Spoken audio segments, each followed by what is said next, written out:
പിതാവിൻ്റെയും പുത്രൻ്റെയും പരിശുദ്ധാത്മാവിൻ്റെയും നാമത്തിൽ ആമേൻ. നമുക്ക് ഒരുമിച്ച് പ്രാർത്ഥിക്കാം.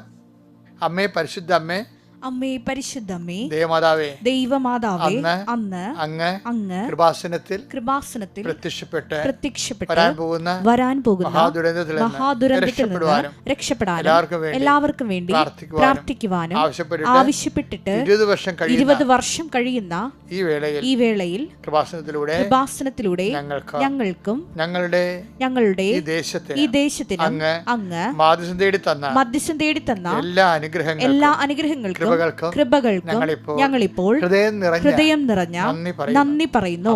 അമ്മേ, പരിശുദ്ധ അമ്മേ, ജപമാല മാതാവേ, സകല കൃപാസനം പ്രാർത്ഥനകളോടും ചേർത്ത് ഞങ്ങളിപ്പോൾ പ്രാർത്ഥിക്കുന്ന ഈ കുടുംബത്തിന്റെ പ്രത്യേക നിയോഗം. മക്കളെ, ഇവിടെ പ്രാർത്ഥന ആവശ്യം പറയുക.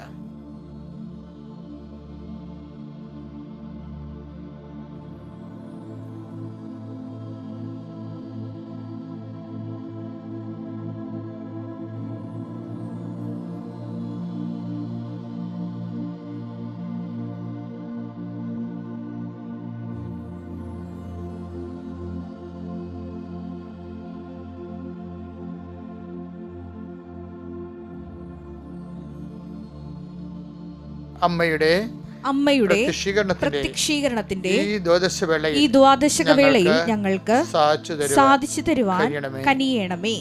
ആമേൻ. വിശ്വാസ പ്രമാണം. സർവശക്തനായ പിതാവും ആകാശത്തിന്റെയും ഭൂമിയുടെയും സൃഷ്ടാവുമായ ദൈവത്തിൽ ഞാൻ വിശ്വസിക്കുന്നു. അവിടുത്തെ ഏകപുത്രനും ഞങ്ങളുടെ കർത്താവുമായ ഈശോ മിശിഹായിലും ഞാൻ വിശ്വസിക്കുന്നു. ഈ പുത്രൻ പരിശുദ്ധാത്മാവിനാൽ ഗർഭസ്ഥനായി കന്യകാമറിയത്തിൽ നിന്ന് പിറന്ന് പൊന്തിയോസ് പിലാത്തോസിന്റെ കാലത്ത് പീഡകൾ സഹിച്ച് കുരിശിൽ തറയ്ക്കപ്പെട്ട് മരിച്ച് അടക്കപ്പെട്ട് പാതാളങ്ങളിൽ ഇറങ്ങി മരിച്ചവരുടെ ഇടയിൽ നിന്ന് 3-ാം നാൾ ഉയർത്ത് സ്വർഗത്തിലേക്ക് എഴുന്നള്ളി സർവശക്തിയുള്ള പിതാവായ ദൈവത്തിന്റെ വലതുഭാഗത്തിരിക്കുന്നു. അവിടെ നിന്ന് ജീവിക്കുന്നവരെയും മരിച്ചവരെയും വിധിക്കുവാൻ വരുമെന്നും ഞാൻ വിശ്വസിക്കുന്നു. പരിശുദ്ധാത്മാവിലും ഞാൻ വിശ്വസിക്കുന്നു.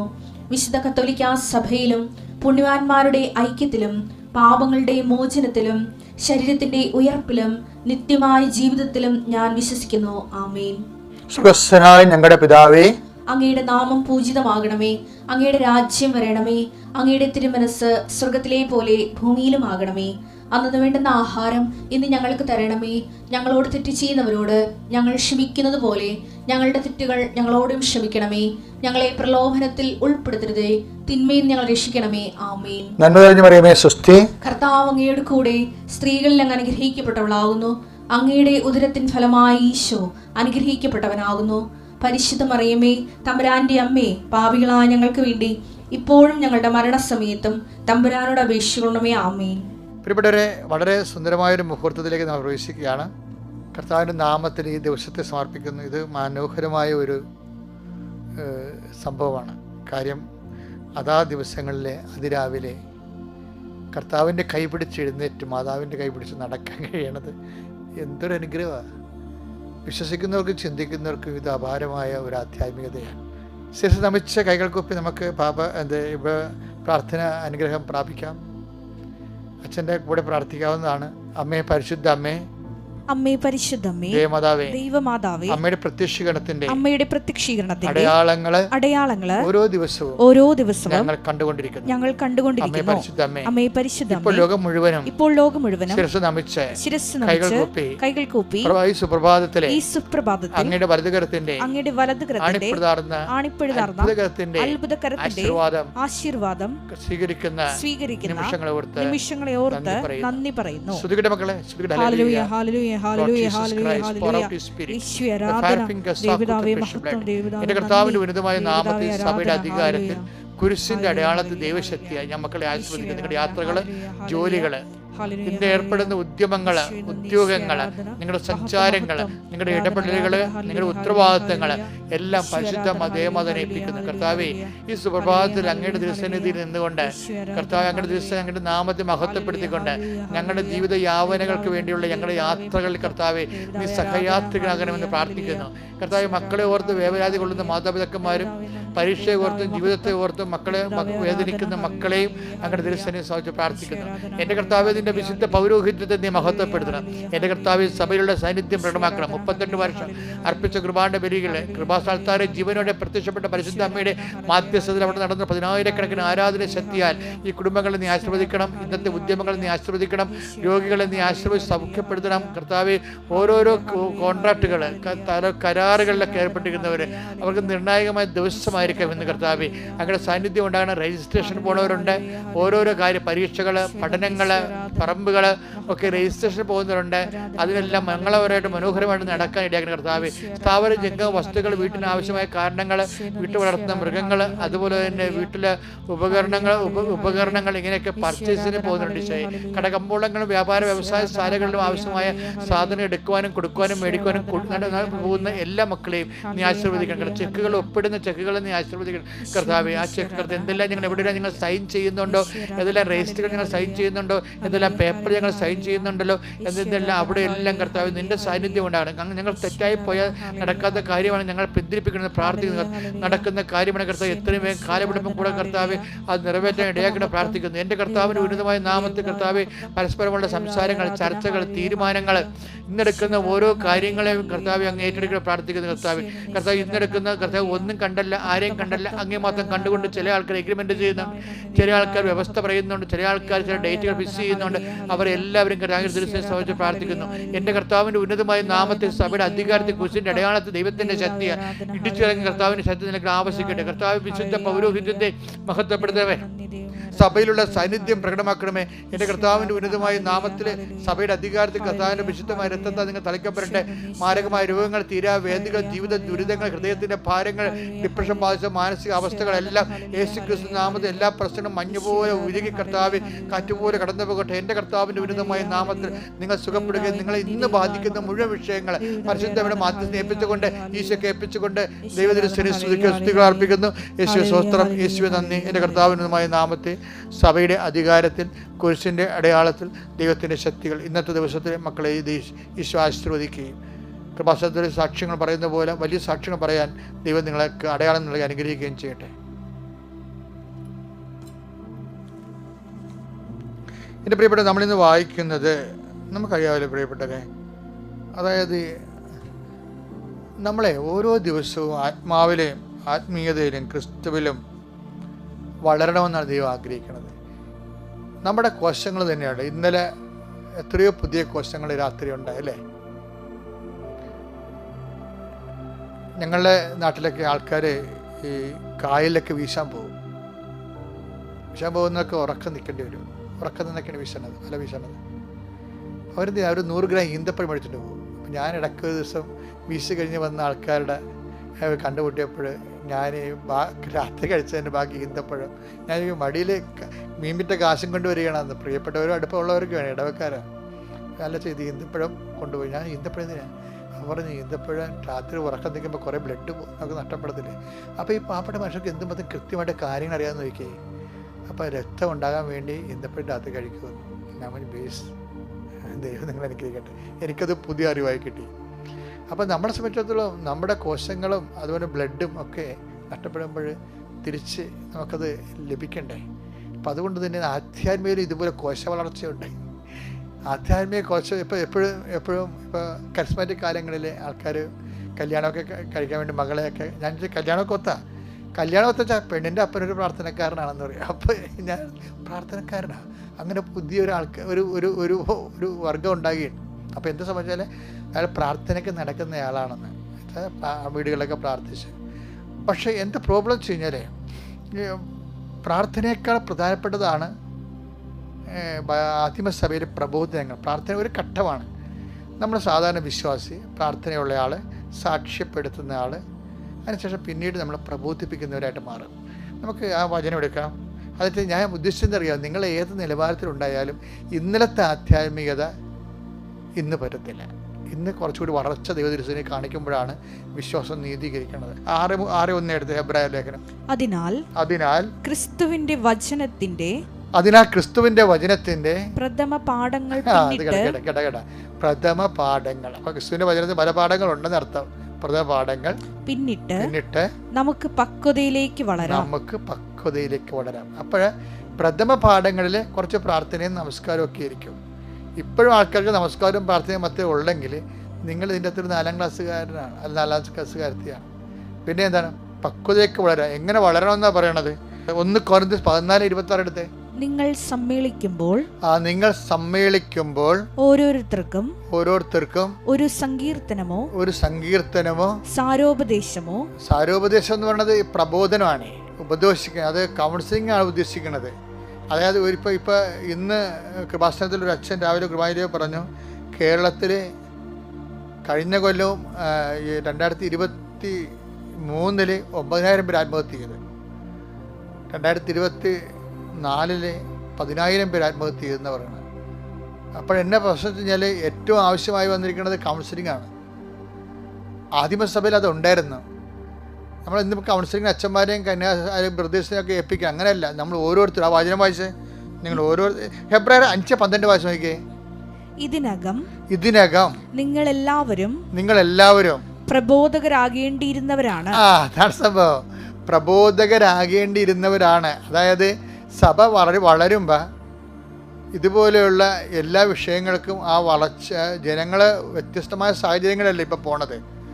ആ സാഹചര്യങ്ങൾക്കെല്ലാം ഈ ധ്യാനകേന്ദ്രങ്ങൾക്ക് എന്തുമാത്രം മനുഷ്യൻ ആത്മഹത്യയിൽ നിന്ന് രക്ഷപ്പെടുത്തിയെന്നറിയാമോ? പക്ഷേ അതെന്ന് പറഞ്ഞ ഒരു കേന്ദ്രീകരണമായിട്ടുള്ള ഒരു ശുശ്രൂഷകളുപരി സഭ തന്നെ എല്ലാവരും വളരണം. അല്ലാതെ എല്ലാ കാലത്തും പെരുന്നാളും നടത്തി ചെണ്ടയും മുത്തുകുടയും കിടത്തി നടക്കണ ആ അഭ്യാസങ്ങൾ അത് ഒരു പരിധിയാണ്. അതെല്ലാം വിശ്വാസത്തിൻ്റെ ബാലപാഠങ്ങളാണ്.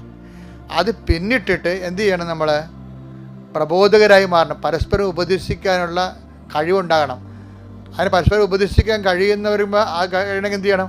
ആദ്യം തന്നെ നമ്മൾ ഉപദേശിക്കാൻ കഴിവുള്ളവരായിട്ട് മാറണം. അപ്പോൾ നമ്മളെ ഉപദേശിക്കുമ്പോൾ, പ്രബോധനം ചെയ്യുമ്പോൾ നമുക്കൊരു മോറൽ ക്രെഡിബിലിറ്റി ഉണ്ടെങ്കിൽ, ആധ്യാത്മികമായ ക്രെഡിബിലിറ്റി നേടിയെടുക്കുമ്പോഴാണ് വിശ്വാസ വളർച്ച പ്രാപിക്കുന്നത്. അപ്പോൾ വിശ്വാസ വളർച്ച പ്രാപിച്ചാൽ മാത്രമേ സഭയിലുണ്ടാകുന്ന മറ്റംഗങ്ങളെ, ഏത് സഭയിൽ തന്നെയല്ല പുറത്തുള്ളവരായാലും മനുഷ്യനായാലും മാനസിക അപകടത്തിലൊക്കെ പെടുന്ന ആൾക്കാരെ സന്ധിക്കാൻ കഴിയണം. അങ്ങനെ കഴിയണ സഭയ്ക്ക് മാത്രമേ എല്ലാ കാലങ്ങളിലും പ്രസക്തിയുള്ളൂ. അല്ലെങ്കിൽ സമാധാന കാലത്ത് മാത്രമേ പ്രസക്തിയുള്ളൂ. സഭയുടെ സമാധാനകാല പ്രസക്തി അല്ലാതെ അസമാധാന കാലത്ത് യുദ്ധകാലങ്ങളിലുള്ള പ്രസക്തി ഭക്തി നിലനിൽക്കുന്നത് മറ്റുള്ളവരെ നമ്മൾ നിലനിർത്തുമ്പോഴാണ്. നിങ്ങൾ സമ്മേളിക്കുമ്പോൾ ഒന്നിനൊക്കെ വായിക്കാം. 1 കൊരിന്ത്യർ 14:26. നിങ്ങൾ സമ്മേളിക്കുമ്പോൾ ഓരോരുത്തർക്കും ഒരു സങ്കീർത്തനമോ സാരോപദേശമോ വെളിപാടോ ഭാഷയോ വ്യാഖ്യാനമോ ഉണ്ടായിരിക്കട്ടെ.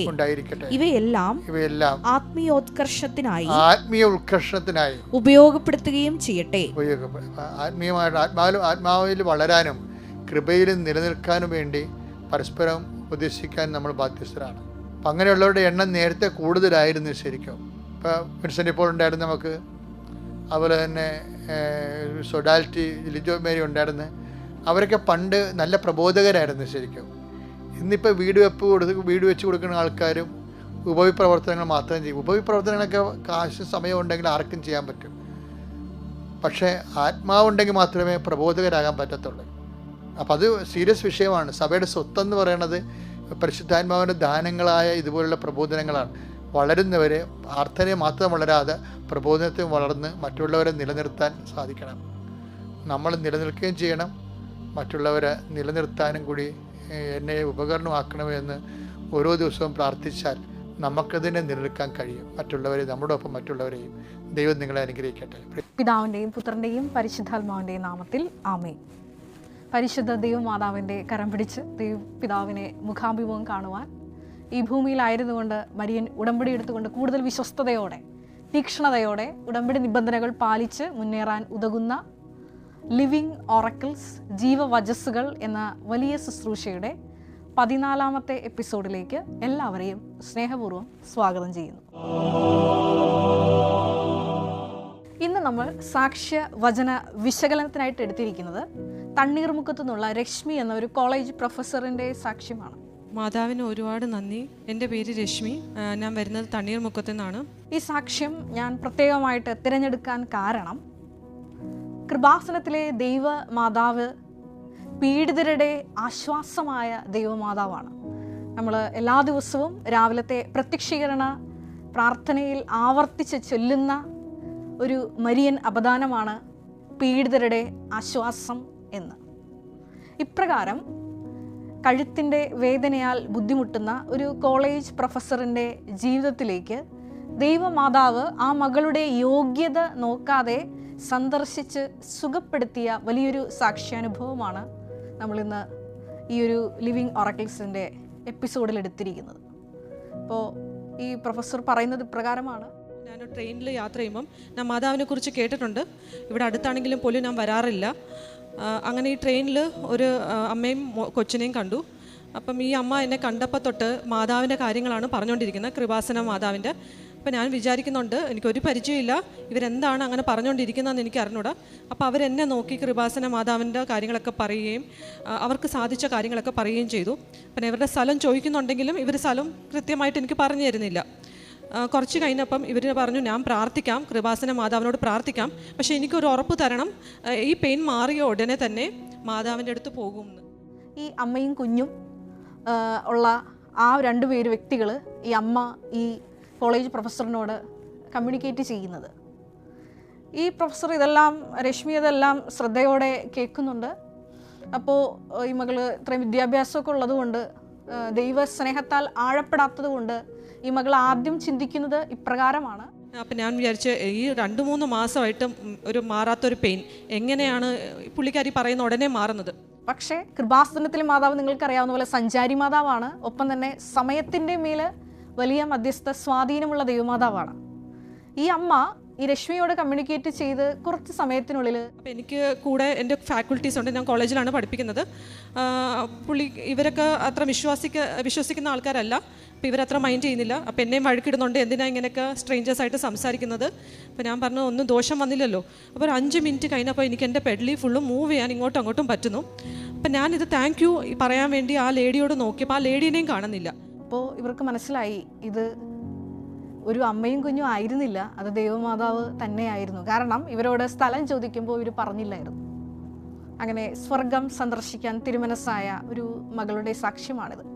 തുടർന്ന് വലിയ ദൈവിക അനുഭവം ഉണ്ടായപ്പോൾ ഈ അമ്മയും കുഞ്ഞും വന്നപ്പോൾ പറഞ്ഞത് ഇപ്രകാരമാണ്: ഒരാഴ്ച കഴിയുമ്പോൾ കൃപാസനം സന്ദർശിക്കണം. പക്ഷേ ഒരാഴ്ച കഴിഞ്ഞപ്പോൾ ഈ മകള് കൃപാസനം സന്ദർശിച്ചില്ല, നേരെ ആ വേദന തിരിച്ചു വന്നു. ഞാൻ ഇത് സാറിനോട് പറഞ്ഞു, എൻ്റെ കൂടെയുള്ള സാർ ചോദിച്ചു, ഇപ്പോൾ കഴുത്ത് പെട്ടെന്ന് അനക്കാൻ പറ്റുന്നുണ്ടല്ലോ. അപ്പം ഞാൻ പറഞ്ഞു, എനിക്കിപ്പോൾ അനക്കാൻ പറ്റുന്നുണ്ട്. ആ ലേഡി പറഞ്ഞ പോലെ എനിക്കത് മാറി. അത് കഴിഞ്ഞ് എനിക്ക് ഓർമ്മ വന്നു, ഒരാഴ്ച കഴിഞ്ഞിട്ടാണ് അവർ പറഞ്ഞത് ഞാൻ കൃപാസനത്തിൽ പോകണമെന്നും. അപ്പോൾ എനിക്ക് ആ ഒരാഴ്ച കഴിഞ്ഞപ്പം പിന്നെയും എനിക്ക് വരാൻ പറ്റിയില്ല, കൃപാസനം വരാൻ പറ്റിയില്ല. ഉടനെ ആ നെക്ക് പെയിൻ തിരിച്ചു വന്നു. കാരണം അവർ പറഞ്ഞ ആ ദിവസം എനിക്ക് ഇങ്ങോട്ട് വരാൻ പറ്റിയില്ല. അങ്ങനെ ക്ഷമ പറഞ്ഞ് കൃപാസനം സന്ദർശിച്ചു. ഉടനെ തന്നെ വീണ്ടും ആ കഴുത്ത് വേദന, തിരിച്ചു വന്ന കഴുത്ത് വേദന അപ്രത്യക്ഷമാവുകയാണ്. കാരണം MRI അടക്കം ചെയ്ത് ഡോക്ടേഴ്സിൻ്റെ അടുത്ത് മെഡിസിൻ എടുത്തിട്ടും യാതൊരു തീരുമാനം ഉണ്ടാകാതെ 3 മാസം കൊണ്ടു നടന്ന വേദനയാണ് ഒറ്റ മരിയൻ സന്ദർശനത്തിലൂടെ ഈ മകൾക്ക് മാറിക്കിട്ടിയത്. അതിൻ്റെ അടുത്ത ദിവസം തന്നെ ഞാൻ എൻ്റെ ഹസ്ബൻഡിനോട് പറഞ്ഞു, എനിക്ക് പോകണം, കൃപാസനം പോകണം. ഇങ്ങോട്ട് ഓടി വന്ന ഉടനെ തന്നെ എൻ്റെ ആ പെയിൻ അങ്ങ് പോയി. പിന്നെ ഇതുവരെ ഒരു 2 വർഷമായിട്ട് എനിക്ക് ആ പെയിൻ വന്നിട്ടേ ഇല്ല. അത് മാതാവിൻ്റെ ഒരു അനുഗ്രഹമാണ്. ഈ ഒരു വലിയ സൗഖ്യാനുഭവത്തിലേക്ക് കടന്നു വരുമ്പോൾ ഈ പ്രൊഫസർ പറയുന്ന പ്രകാരമാണ്: ഞാനൊരു ഗ്രേറ്റ് പേഴ്സൺ അല്ല, ഒരുപാട് പാപാവസ്ഥയിൽ ജീവിക്കുന്നതാണ്, പലരോടും ക്ഷമിക്കാനുണ്ട്, ഞാൻ അത്ര വലിയ ഒരു ആളൊന്നുമല്ല. പക്ഷേ പാപിയായ എന്നെ സന്ദർശിക്കുവാൻ ദൈവമാതാവ് വലിയ കരുണ കാണിച്ചു. ഇതാണ് നമ്മുടെ ഈ സാക്ഷ്യത്തിൻ്റെ ഒരു ഹൈലൈറ്റ് എന്ന് പറയുന്നത്. കൃപാസനത്തിൽ നിങ്ങൾ സാക്ഷ്യങ്ങൾ ശ്രദ്ധിച്ചിട്ടുണ്ടെങ്കിൽ മനസ്സിലാകും, യാതൊരു യോഗ്യതയും നോക്കാതെയാണ് ദൈവമാതാവ് അവർക്ക് അപ്പം നൽകുന്നത്, അല്ലെങ്കിൽ അവരുടെ ഒരു ജീവിത ദുരിതങ്ങളെ ഏറ്റെടുക്കുന്നത്. അതിൻ്റെ ഒരു വലിയ സാക്ഷാത്കാരമാണ് ഈ രശ്മിയുടെ സാക്ഷ്യം. അത് നിങ്ങൾക്ക് ബഹുമാനപ്പെട്ട VP ജോസഫ് അച്ഛൻ എപ്പോഴും ആവർത്തിച്ച് പറയുന്ന ഒരു തിരുവചന ഭാഗമുണ്ട്. എഫേസ്യൻസ് 2:8 തിരുവചനം: വിശ്വാസം വഴി കൃപയാലാണ് നമ്മൾ രക്ഷിക്കപ്പെട്ടത്, അത് നമ്മൾ നേടിയെടുത്തതല്ല, ദൈവത്തിൻ്റെ ദാനമാണ്, അതുകൊണ്ട് പ്രവൃത്തികൾ മൂലമാണെന്ന് ആരും അഹങ്കരിക്കേണ്ടതില്ല എന്ന്. ആ ഒരു വചനത്തിൻ്റെ സാക്ഷാത്കാരമാണ്. വീണ്ടും നമ്മൾ കാണുന്നുണ്ട് വിശുദ്ധ പൗലോസ് അപ്പോസ്തലൻ റോമാക്കാർക്ക് എഴുതിയ ലേഖനത്തിൽ 9-ാം അധ്യായം 16-ാം തിരുവചനം: മനുഷ്യൻ്റെ ആഗ്രഹമോ പ്രയത്നമോ അല്ല, ദൈവത്തിൻ്റെ ദയയാണ് എല്ലാത്തിൻ്റെയും അടിസ്ഥാനം. മരിയൻ ഉടമ്പടി എടുക്കാൻ ചില വ്യക്തികൾ ലോകത്തിൻ്റെ വിവിധ ഭൂഖണ്ഡങ്ങളിൽ ഇരുന്നു കൊണ്ട് അവർ മനസ്സുകൊണ്ട് തീരുമാനമെടുക്കുമ്പോൾ തന്നെ എന്തുകൊണ്ടാണ് വലിയ വലിയ ദൈവിക ഇടപെടലുകൾ ഉണ്ടാകുന്നത്? കാരണം അവർ ഉടമ്പടിയിൽ നിലനിൽക്കുമെന്നും വലിയ വിശ്വസ്തതയിൽ മുന്നേറുമെന്നും ദൈവപിതാവിന് നേരത്തെ അറിയാം. ഈ മകൾക്ക് ഒരുപാട് ബലഹീനതകൾ ഉണ്ടെങ്കിൽ പോലും ബഹുമാനപ്പെട്ട വി പി ജോസഫ് അച്ഛൻ എപ്പോഴും ധ്യാനത്തിൽ ഉപയോഗിക്കുന്ന ഒരു വാക്കാണ്, എന്തോ ഒന്ന് ദൈവത്തിന് ഇഷ്ടപ്പെട്ട ഏതോ ഒരു എലമെന്റ് ഈ മകളുടെ ജീവിതത്തിലുണ്ട്. അതുകൊണ്ടാണ് ദൈവം സന്ദർശിക്കുവാൻ, ദൈവമാതാവിനെ വിട്ട് സന്ദർശിക്കുവാൻ തിരുമനസ്സായത്. ലൂക്കായുടെ സുവിശേഷം 1-ാം അധ്യായം 68-ാം തിരുവചനമാണത്. ദൈവം തൻ്റെ ജനത്തെ സന്ദർശിച്ച് രക്ഷിച്ചു. സക്കറിയായുടെ പ്രവചന ഗീതത്തിലുള്ളതാണ്. നമ്മുടെയൊക്കെ ഈ ജീവിതത്തിലും ഇതേപോലെ മരിയൻ ഉടമ്പടി എടുക്കുമ്പോൾ പരിശുദ്ധ അമ്മയുടെ വലിയൊരു സന്ദർശന സാന്നിധ്യ അനുഭവം നമ്മൾ അനുദിനം അനുഭവിക്കുന്നവരാണ്. ലൂക്കായുടെ സുവിശേഷം വ്യക്തമായി വരച്ചു കാട്ടുന്ന ഒരു സന്ദർഭം നമുക്ക് എല്ലാവർക്കും അറിയാം. ദൈവമാതാവിൻ്റെ എലിസബത്തിൻ്റെ വീട്ടിലേക്കുള്ള യാത്രയും എലിസബത്തിനെ കണ്ടുമുട്ടുന്നതും. അവിടെ നമ്മൾ വായിക്കുന്ന പ്രകാരമാണ് ലൂക്കായുടെ സുവിശേഷം 1-ാം അധ്യായം 41-ാം തിരുവചനം. പരിശുദ്ധ ദൈവമാതാവിൻ്റെ അഭിവാദന സ്വരം ശ്രവിച്ച മാത്രയിൽ എലിസബത്ത് പരിശുദ്ധാത്മാവിനാൽ നിറഞ്ഞവളായി. അവളുടെ ഉദരത്തിലുള്ള ശിശു ആനന്ദത്താൽ കുതിച്ചു ചാടുകയാണ്. പരിശുദ്ധാത്മാവിനാൽ നിറയപ്പെട്ടിട്ടാണ് ഈ എലിസബത്തിൻ്റെ വയറ്റിലുള്ള സ്നാപയോഹന്നാൻ ആനന്ദത്താൽ കുതിച്ചു ചാടുന്നത്. നമ്മുടെ ജീവിതത്തിൽ ഈ മരിയൻ ഉടമ്പടി വിശ്വസ്താപൂർവം പാലിച്ച് മുന്നേറിക്കൊള്ളാമെന്ന് നമ്മൾ മരിയൻ ഉടമ്പടി പ്രഖ്യാപനവുമായിട്ട് നമ്മുടെ പരിശുദ്ധമ്മ പ്രത്യക്ഷപ്പെട്ട സന്നിധാനത്തിൽ നിൽക്കുമ്പോൾ ആ സമയം മുതൽ ദൈവപിതാവിനറിയാം ഈ ഉടമ്പടി വിശ്വസ്തയിൽ മുന്നേറുമെന്ന് ഇല്ലയോ എന്ന്. മരിയൻ ഉടമ്പടിയിൽ ഈ ഒരു സന്ദർശനം നമുക്കെല്ലാവർക്കും അങ്ങനെ അനുഭവവേദ്യമാകണമെന്ന് നിർബന്ധമില്ല. എന്നിരുന്നാൽ തന്നെയും ഈ ഒരു സന്ദർശനം നമ്മൾക്ക് ത്വരിതപ്പെടുത്താൻ പറ്റും. എങ്ങനെ പറ്റും? അതിനു വേണ്ടിയിട്ടാണ് നമ്മൾ ഉടമ്പടിയിലെ കാരുണ്യ പ്രേഷിത പ്രവർത്തനങ്ങൾ വച്ചിരിക്കുന്നത്. നമ്മുടെ എണ്ണമറ്റ പാപങ്ങളെ, ബലഹീനതകളെ മറയ്ക്കാൻ പോന്നതാണ് ഈ ഒരു മരിയൻ ഉടമ്പടിയിൽ ഉൾച്ചേർത്തിരിക്കുന്ന കാരുണ്യ പ്രേഷിത പ്രവർത്തനങ്ങൾ. ബഹുമാനപ്പെട്ട വി പി ജോസഫ് അച്ഛൻ ഇതിന് കുറച്ചും കൂടി വ്യക്തമായിട്ടുള്ള ഒരു എക്സ്പ്ലനേഷൻ അച്ഛൻ്റെ ധ്യാന പ്രസംഗങ്ങളിൽ നൽകിയിരിക്കുന്ന പ്രകാരമാണ്. അതായത് ദൈവത്തിൻ്റെ മുമ്പിൽ നമ്മൾ ഒരു പ്രാർത്ഥന ഉണർത്തിക്കുമ്പോൾ, ഒരു ആവശ്യം ഉന്നയിക്കുമ്പോൾ ഒരിക്കലും നിങ്ങളുടെ പാപം അത് ദൈവത്തിൻ്റെ മുമ്പിൽ ഉണ്ടാകാൻ പാടില്ല. അപ്പോൾ ഈ പാപത്തെ ദൈവത്തിൻ്റെ മുമ്പിൽ നിന്ന് മറച്ചു പിടിക്കാനുള്ള ഒരു വലിയ ഉപാധിയാണ് നമ്മൾ ചെയ്യുന്ന ഈ ഒരു കാരുണ്യ പ്രേഷിത പ്രവർത്തനങ്ങൾ. അതുകൊണ്ട് തന്നെയാണ് നമ്മൾ കൂടുതൽ തീക്ഷ്ണതയോടെ ഈ മരിയൻ ഉടമ്പടി എടുത്ത് പ്രാർത്ഥിക്കുന്നവർക്ക്, മുന്നേറുന്നവർക്ക് കൂടുതൽ തീക്ഷ്ണതയോടെ ഇതിൽ തങ്ങളുടെ ലൈഫ് ഇൻവെസ്റ്റ് ചെയ്യുന്നവർക്ക് വലിയ വലിയ ദൈവാനുഭവങ്ങൾ സ്വന്തമാക്കാൻ കഴിയുന്നത്. ഈ ഒരു സാക്ഷ്യത്തിൽ രശ്മി വീണ്ടും പറയുകയുണ്ടായി, പ്രകാരം വലിയൊരു സൗഖ്യാനുഭവം കിട്ടി. പിന്നീട് ആ മകള് PhD അഡ്മിഷന് വേണ്ടിയിട്ട് നാളുകളായിട്ട് ഇങ്ങനെ പരിശ്രമിച്ചുകൊണ്ടിരിക്കുകയാണ്. അപ്പോൾ കുറേ പേര് പൈസ ചോദിക്കും, ചിലത് ഗൈഡിന് സ്യൂട്ടാവില്ല. അങ്ങനെ ഈ ഒരു വിഷയം നീണ്ടു പോവുകയാണ്. പക്ഷേ മരിയൻ ഉടമ്പടിയിൽ ഈ വിഷയം സമർപ്പിച്ചു കഴിയുമ്പോൾ ഈ മകളുടെ മെറിറ്റ് നോക്കാതെയാണ് കോയമ്പത്തൂരിൽ നല്ലൊരു നാഷണൽ റാങ്കുള്ള ഒരു കോളേജിൽ ഈ മകൾക്ക് PhD അഡ്മിഷൻ കിട്ടുന്നത്. അപ്പോൾ എല്ലാവരും ചോദിച്ചു, ഇത് എങ്ങനെയാണ് ഈ ഒരു അഡ്മിഷൻ കിട്ടിയത്, എൻട്രൻസ് എഴുതി കിട്ടിയത് ഇത്രയും നല്ലൊരു സ്ഥലത്ത്? അപ്പോൾ ഈ മകൾ പറയുന്നുണ്ട്, അങ്ങനെ ഞാൻ മാതാവിനോട് ചോദിച്ചു എന്ത് ചെയ്യണം. ഞാൻ അവസാനം ഇത് ലാസ്റ്റ് ചാൻസ് ആണ്, ഇനി ഞാൻ ഇതിന് അപ്ലൈ ചെയ്യത്തില്ല എന്ന് പറഞ്ഞിരുന്നതാണ്. അപ്പം കോയമ്പത്തൂരിൽ എനിക്ക് നല്ലൊരു കോളേജിൽ PhD അഡ്മിഷനായി. അവിടെ എൻട്രൻസ് എഴുതാൻ പറഞ്ഞു മാതാവ്. എൻട്രൻസ് എഴുതി, പേപ്പർ ഭയങ്കര ടഫായിരുന്നു. ഞാൻ ക്വാളിഫൈ ആകുമെന്ന് വിചാരിച്ചില്ല. എന്നെയും കാട്ടി കൂടുതൽ മാർക്കുള്ളവർ റിജക്റ്റായി. എനിക്ക് ആക്സെപ്റ്റൻസ് കിട്ടി. ഒരു നല്ലൊരു NIRF റാങ്കിങ്, ഓൾ ഇന്ത്യയിലുള്ള റാങ്കിങ് ഉള്ള ഒരു കോളേജിലാണ് കിട്ടിയത്. അത് ഉടമ്പടി എടുത്ത് 90 ഡേയ്സ്ക്ക് മുമ്പേ എനിക്ക് കിട്ടി ആ ഒരു അഡ്മിഷൻ. അതിപ്പോഴും ഞാൻ വിശ്വസിക്കുന്ന മാതാവിൻ്റെ ഒരു അനുഗ്രഹമാണ്. കാരണം എല്ലാവരും ചോദിക്കും അതെങ്ങനെ കിട്ടി. അത് എൻ്റെ കഴിവ് കൊണ്ടല്ല. It's not because of my merit, it's just because of the mother's grace. മാതാവിൻ്റെ ഒരു ഗ്രേസ് കാരണമാണ് എനിക്കത് കിട്ടിയത്. അപ്പോൾ ആദ്യം സന്ദർശനം ഉണ്ടായി, പിന്നെ യോഗ്യത നോക്കാതെ ആ മകളുടെ ജീവിതത്തിലോട്ട് ദൈവപിതാവ് വലിയ വലിയ അനുഗ്രഹങ്ങൾ ചൊരിയാൻ തുടങ്ങി. ഈ ഒരു സാക്ഷ്യം പ്രത്യേകമായിട്ട് ഇന്ന് വിശകലനം ചെയ്യുമ്പോൾ നമുക്ക് ഈ ഒരു മരിയൻ സന്ദർശനം, അതുമല്ലെങ്കിൽ ദൈവപിതാവിൻ്റെ വലിയൊരു നേരിട്ടുള്ള ഇടപെടൽ നമ്മുടെ ജീവിതത്തിൽ ഉണ്ടാകുവാൻ മത്തായി 12:18 തിരുവചനം അനുസരിച്ച് ആത്മാവ് പ്രസാദിച്ച പ്രിയപ്പെട്ടവരാകാൻ, ആത്മാവ് അയച്ച് നമ്മളെ ശക്തിപ്പെടുത്തുന്നവരാകാൻ നമുക്ക് എളിമയുള്ളൊരു ഹൃദയത്തോടെ മുന്നേറാം. പരിശുദ്ധ ദേവമാതാവ് പറയുന്നത് പോലെ, ഇതാ കർത്താവിൻ്റെ ദാസി, നിൻ്റെ വാക്ക് അത് എന്താണോ അത് എന്നിൽ നിറവേറട്ടെ എന്ന്. തീർച്ചയായിട്ടും നമ്മൾ ചെയ്യുന്ന ഓരോരോ പ്രേക്ഷിത പ്രവർത്തനങ്ങളും കാരുണ്യ പ്രവർത്തനങ്ങളിലൂടെയും എല്ലാം നമ്മൾ ലോകത്തോട് വിളിച്ചു പറയുന്നത് ഇപ്രകാരം തന്നെയാണ്: എൻ്റെ കഴിവ് കൊണ്ട് ഈ വിഷയം നടക്കില്ല, ദൈവത്തിൻ്റെ കൃപ എന്നിൽ വന്ന് പ്രവർത്തിച്ചാലല്ലാതെ ഈ ഒരു ദുർഘട സാഹചര്യത്തെ എനിക്ക് നീന്തി കയറാൻ പറ്റില്ല. അതുകൊണ്ട് തന്നെ ഞാൻ എന്നെ തന്നെ എളിമപ്പെടുത്തുന്നു ഈ കാരുണ്യ പ്രേക്ഷിത പ്രവർത്തനങ്ങളിലൂടെ. ആ ഒരു വലിയ നിലപാട് സ്വന്തമാക്കുവാൻ ഈ ഒരു പ്രത്യേക ശുശ്രൂഷയിലൂടെ നിങ്ങൾക്ക് ഓരോരുത്തർക്കും സാധിക്കട്ടെ എന്ന് പ്രാർത്ഥിക്കുന്നു. ഒരു നിമിഷം നമുക്ക് കണ്ണുകളടയ്ക്കാം. ഈ ഒരു രശ്മിയെ സന്ദർശിക്കുവാൻ സ്വർഗം തിരുമനസ്സായ വലിയ പദ്ധതിയോർത്ത് ഞങ്ങൾ ദൈവത്തിന് നന്ദി പറയുന്നു. ഞങ്ങളുടെ ജീവിതത്തിലും ഓരോരോ സാഹചര്യങ്ങളിൽ എന്ത് ചെയ്യണമെന്നറിയാതെ ഞങ്ങൾ മുന്നോട്ട് പോകുമ്പോൾ, ദൈവമാതാവ് നീയെ ഞങ്ങളുടെ ഒരു കരം ഒന്ന് പിടിച്ചിരുന്നെങ്കിൽ ഞങ്ങൾ അതിയായി ആഗ്രഹിക്കുന്ന ഒരുപാട് സന്ദർഭങ്ങളുണ്ട്. ആ നിമിഷങ്ങളിലെല്ലാം ഈശോയെ സ്വർഗീയ സാന്നിധ്യമായി നിൻ്റെ അമ്മയെ ഞങ്ങൾക്ക് കൂടെ തരണമേ എന്ന് പ്രാർത്ഥിക്കുന്നു.